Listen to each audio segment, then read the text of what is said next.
All right, people, here we go. Now, I've asked G-Man to do this with me because The Ring have recently released their top 10 heavyweight rankings. Some of the positions I agree with, some I completely disagree with. So I've asked G-Man, I don't know his top 10. I've asked him to write his top 10 down. I will do mine. We're going to go from 10 to 1, and we're going to discuss the positions as we get to number one. Number one, obviously, being Alexander Usyk. Yes. Okay, we can confirm. Yeah, that's the one we can categorically not That's why get. I thought we'd start with him. No. It's going to be Usyk. Yeah, well, I think we start. I think it's more interesting to go from 10. Okay. As opposed to 2, 3, 4, 5. All right. Who do you have as your number 10 best heavyweight in the world? Anthony Joshua. Ooh, okay. At number 10. Interesting. Anthony Joshua Why? in at number 10. I think he still has a little bit left to offer, and I think that there is still a good win in him. Okay. We need to see what he looks like when he comes back, but I think there is still a good win in him. Whether it's Tyson Fury, whether it's Martin Bacoli, I don't know. Yeah. But I think that there is a good win still there. Now, this is going to be very controversial. I do not have Anthony Joshua in my top 10. I was actually thinking me having him 10 would upset you. Because you have him higher. I was thinking he's going to See, this is when you know I am not biased. This is, for me not to have AJ in my top 10, I'm not biased because, like, I think AJ's last good win was Otto Wallin. Unless you say Ngannou, but I'm not going to say Ngannou. I'm not going to say Ngannou. So Otto Wallin, but then Otto Wallin's awful. Yeah, and I would probably say Franklin. Yeah. Franklin's better than Ngannou. Yeah, he didn't look great in the Franklin. So it's been a while since he's fought anyone of note, stature, like a real fighter, top 10 guy, even a top 15 guy. You could even argue and say top 20. It's been a while. And the last time we saw him in there with someone of stature, we all saw what happened at Wembley. Yes. So that's why he's not in mine. Mine's a bit rogue, and look, I could understand when people are going to say no. And in my head, I'm thinking maybe get rid of him. But I wrote F.A. Jagba down as my number 10. Okay. I wrote F.A. Jagba down. Okay. I thought he beat Bacoli. So did I. I thought he beat Bacoli. There's a win over Guido Vianello in there as well, who beat Arslan. I know Vianello's not great, but he beat Arslan Bekmambetov. So that win looks. There you go. And he was unbeaten at the time. There you go. So it looks a bit better. And there's something about FA. I always feel like that he could do more. But yeah, he could be 10. He could be 15 if I'm honest with you. But I've got him as number 10. Who have you got as your number 9? Moses Itelma. Okay. Moses Itelma. I think that there are people ahead of him on my list that I think potentially he has the beating of, but I don't yet have him ahead of them because he hasn't fought them yet. No, fair. I've got my good mate Martin Bacoli as number 9. I still harbour this hope. Martin, I still have hope that you can lose some weight, get in shape, and kick some ass. Like, I still believe you in shape is a nightmare for everyone on this list. Everyone. I really do. But unfortunately, his last couple of performances, he, for me, lost. And he hasn't He lost to F.A. Jagba, and he obviously got stopped by Parker. I know there's asterisks because of, he flew in on the day of the fight, basically. But I still remember the Jared Anderson fight and the performance. I'm thinking, it's not that long ago. It was only a year ago. Exactly. Dude, that was only 14 months ago. And so that's the reason I have him on the list, because I still think he can do it. Okay. All right, who's your number 8? Mr. Frank Sanchez. I think that he is still a bit of a dark horse. I do worry about the injury because a fighter who uses his legs having a knee injury. I worry about his age. And his age. Well, apparently he's only 33. If he's 33, I'm 33. And I'm not 33. The age is, and knees going, that's a sign of age. Yeah. It's not, and that was 2 years ago. So it's not going to happen when you're 31. It's going to happen when you're in your late 30s. Yeah, my issue with Frank Sanchez, I won't complain about Frank being in the top 10, is that he's had that one win since getting stopped by Caballero. He's just not. And then he's in the final eliminator. Yeah, no one's. You're right though. He's a bit of a boogeyman because no one wants to fight him. No, because you look at him and you think if we get the Frank Sanchez who fought F.A. Jagba, we're gonna have a problem. Frank Sanchez beat F.A. Jagba could beat everyone on this list not named Alexander Usyk. Basically, but he gave Usyk fits even then. Yeah, even then. Usyk would have to be like, I'm in a proper boxing match here. Yeah, it's true. My number 8 is your number 9. Moses Itelma is my number 8. Okay. For the same reasons you had him, I've just had him above Bacoli and Jagba, but I could have him at number 10 but I've got Moses because I'm very much of what have you done for me lately, and what he did lately was frightening. And what he did to Dillian White, no one expected. I know, Dillian White's old and he's past it, but Dillian White came in the best shape of his life, and he slept him in a minute and a half.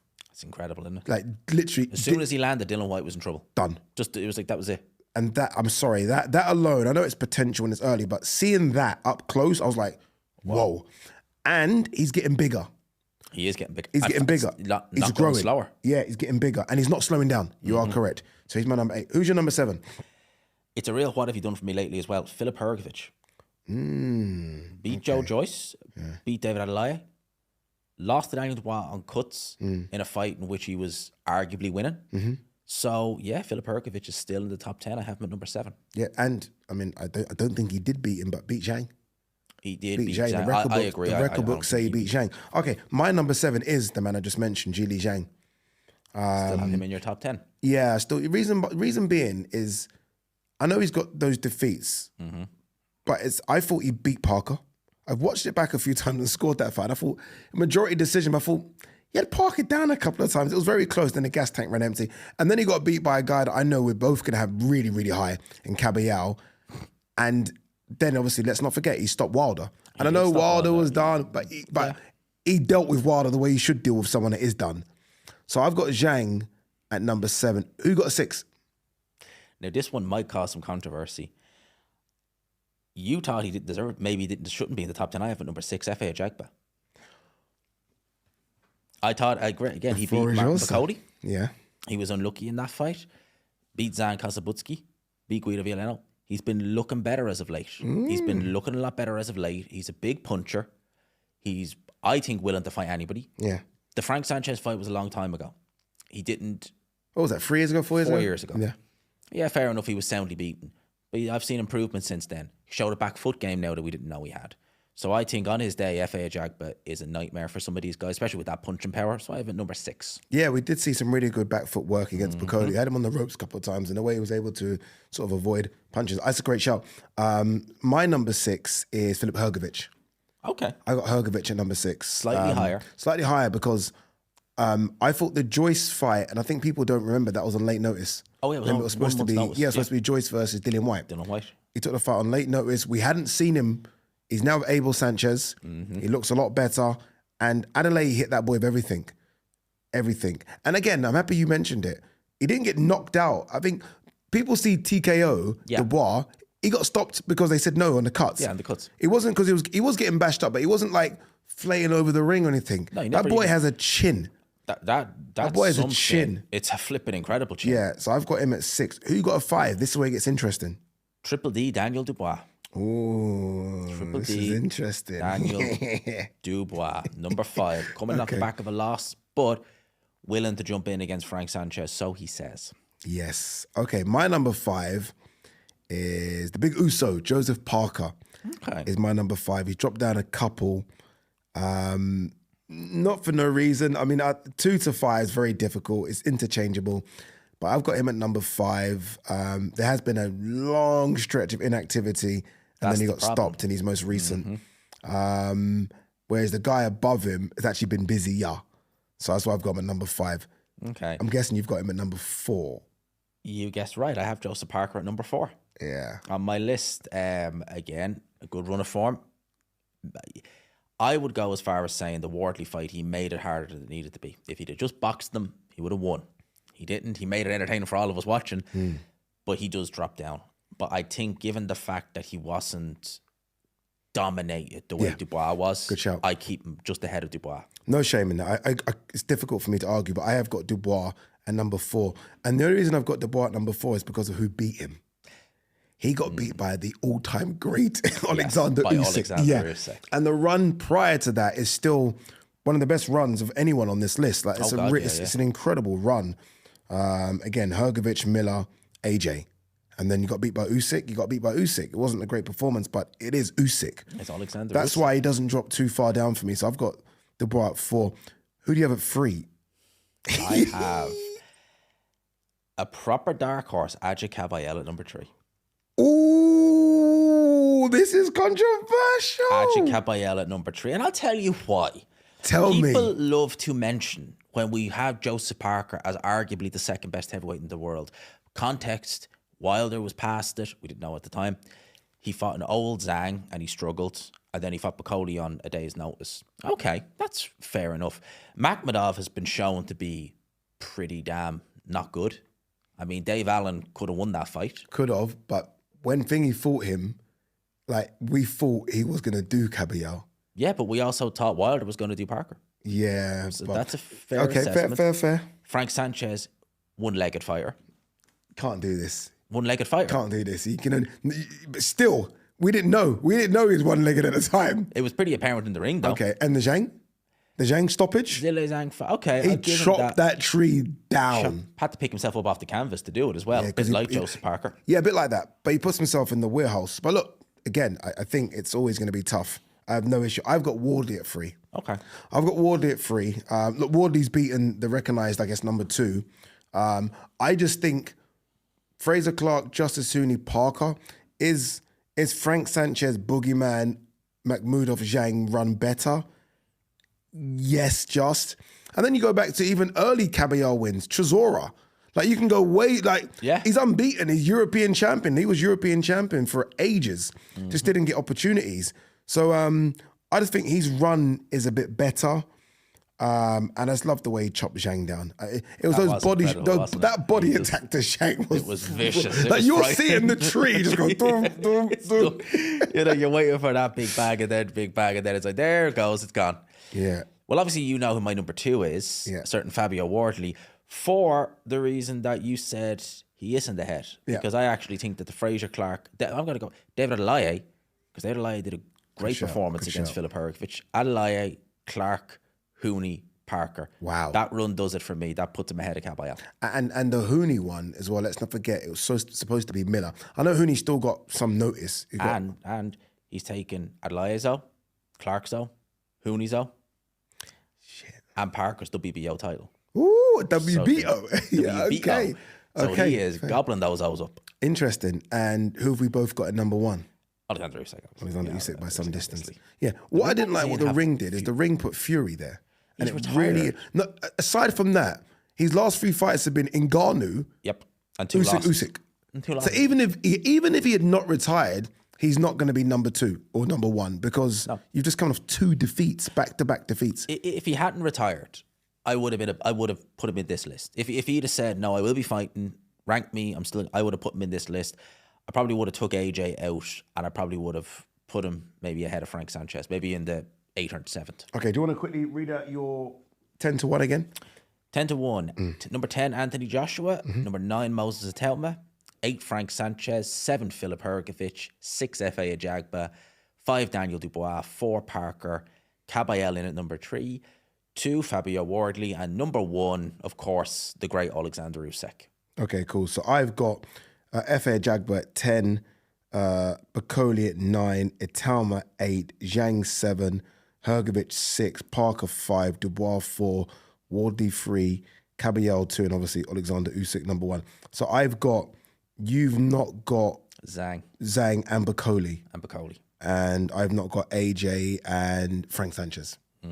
Okay, it's always tough. Some honorable mentions? Anyone that was like, oh, I honestly, God, when I was doing this list, I was in my head somewhat tempted to put Derek Chisora in there. Just for the run he's been on. I said same. Yeah, I was going mad. I was thinking, put AJ in. Is he 10? I was thinking... It was between him and AJ for number 10 for me. He's beaten Otto Volin and Joe Joyce. Yeah. That's better than what AJ's done of recent. Otto Volin and Joe Joyce is better than... What's AJ done recently? So Dubois and Otto Volin. Dubois and Otto Volin. Well, he lost to Dubois. Yeah. I was very tempted. I was thinking, should I, will I? And I was like, I'll just stick AJ because I think he still has a bit more freshness to him. But that was a real consideration putting him in there. Yeah. Derek Chisora. Is there anyone else? It didn't strike me to put Zhang in. I'll be honest, it never came into my mind to put Zhang in there. Okay. It really didn't. Bakoli, as you said, you're talking about an in-shape Bakoli. I'm not seeing an in-shape Bakoli. So for that reason, it never crossed my mind. Have we jumped the gun putting Moses in there? Moses, like, I don't think so. He's only beaten Dillian White. I don't think so. So... I don't think so. It never struck me to put Michael Hunter or anyone like that in. I think they've seen. Are we better going days. on? So with Moses, we're going on the eye test as opposed to the record books. Yes. Yeah, because the record books will suggest that Joyce and Ottavolin are better than a Dillian White win, or are they not? Nah, it's the way in which he done Dillian White. The way in which he done. It's the way in which he done. It is the way Dillian in White. which he, because Chisora went 12 rounds. Yeah, he dropped out of a lane. Same with Joe Joyce. It was close, but that was just that was different. All right, there you go, guys. That was our top 10 heavyweight rankings. And I like the fact it was different. I think top 5, top 6 were pretty much same, just a few names. Yeah, it was. either The interesting side. bit was the 10 through 5, because I was thinking, what's he gonna do? 'Cause The 10 to 5, number 10 was very difficult. Yeah. Like, I wish I could show you the pad. Like I literally wrote a name and scribbled it out, but it was close. But I think we've somehow got it right. I think we've made a top 13 out of our names, basically. I'd love to see your names. Put them in the comment section. I'm more interested in your 5 to 10 as opposed to your 1 to 5, because I know, 6 to 10. Yeah. Because I think I know everyone's 1 to 5. it's just what order. With Usyk number 1, obviously. Yeah. It's just what order. But yeah, I'd love to know. I'm sure. Listen, there probably is people who will put Chisora in. I wouldn't argue with it. Chisora has been on a good run of form. It has been. All right, there you go, guys. Thank you for watching this video. As always, please make sure you like, share, and comment. Go to G-Man's channel, subscribe to his channel. How many subscribers now, bro? Just over 27,200. Ooh, the race to 30. The race are nearly there, man. Are you hoping to get to 30 before the end of the... Is that too... If I can do it, brilliant. My goal is to do it. If I don't, I'll be close to it. So that's my way of looking at it. Aim high. Yeah, Either way, I'll be only a And there are some away. big fights for you to do, like watch-alongs and stuff with as well. I Some was real big working it. fights. I was working it out. The next, not this Saturday, nor next Saturday, but after that, the next 3 in a row, all watch along Saturdays. There you go. There you go. I was a So which Eubank. ones do you watch along? Let me just give you a plug. Go on. Eubank Ben will be doing a watch along. Mm-hmm. We're going to be doing the all nighter for Benavides Yard, Mm-hmm. and then I will do a watch along for Ben Whitaker. I want to see how he looks. Oh, by the way, I'm doing a watch along for Benavides Yard as well. So how dare you plug that on my channel? We might do it together. That would be something. That would be good. That If we would be could good. do it together, that would be really interesting. Like if was getting gonna say, Nathaniel to come around the yard, like a look and we back watch kind of it, thing. like the look back, but But a live look back. Yeah. And we're not going off memory. We're just kind of, because sometimes you're going off memory with the look back. We never watch it, Interesting. but this Should we is do a that? live- Should we do it? That'd be epic. Should we do it? If we Should can we do agree to that, do it? we do it. there you go. Let's agree to do it. We agree Yeah, to yeah, it. yeah. We agree to that. I think that'd be incredible. That would be epic. That would be incredible. Got the laptop there. Everything that would going. be incredible. That would be actually epic. That'd be good. All right, guys. Thank you for tuning in, and we'll see you on the next one.